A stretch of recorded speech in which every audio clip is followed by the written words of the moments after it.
I want to give a shout out to Queen Elizabeth. 70 years as Queen of the British Empire. And of course, they're our BFFs in the world stage. We've been allies in wars, commerce, and even entertainment. That's why I mentioned the Beatles. Do you realize if the Beatles had come from Cuba, we would have never known them, would have never heard a single song? I mean, but because of our relationship, they stormed our beaches. And we loved it. Listen, I still, on SiriusXM, one of my favorite channels is the Beatles channel. Sometimes I just tune into that just to get away. I still enjoy that English music. Don't you know Joe Biden looked at Queen Elizabeth and said, "Hey, I'm like a teenager compared to her. I'm going to run again." Such a goob. Another goob is Queen Elizabeth's son, Charles, who's now King Charles III. I'm going to be watching to see if he keeps that title because King Charles I and II, a little sketchy. King Charles I, back in the 17th century, ready for this? He was convicted by the English Parliament at that time of insurrection and was executed by beheading. Donald Trump, listen up. Then King Charles II, his son, took over.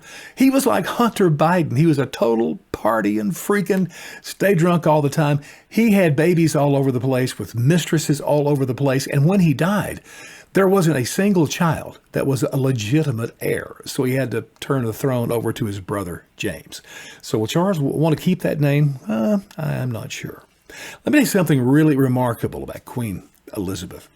13 presidents, number one, have gone into the White House while she's ruled.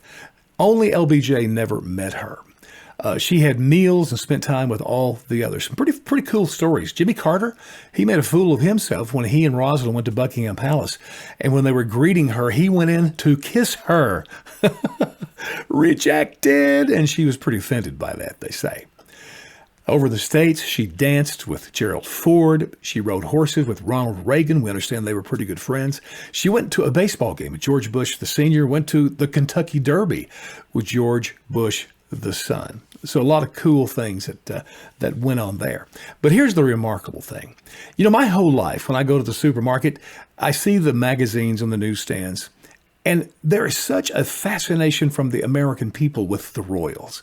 And so how many times do we see Queen Elizabeth on those magazine covers over the years, the decades? Never quite understood it. But here's the remarkable thing. All those presidents, and I'm a presidential guy, I've got books on all of them. I've gone into those books, into the index, looked up her name, tried to get some good quotes or some good stories. She is not mentioned by a single president. I even looked at the autobiographies. Barack Obama, George Bush, Bill Clinton. Not a reference. And you have to ask, what's up with that? Why?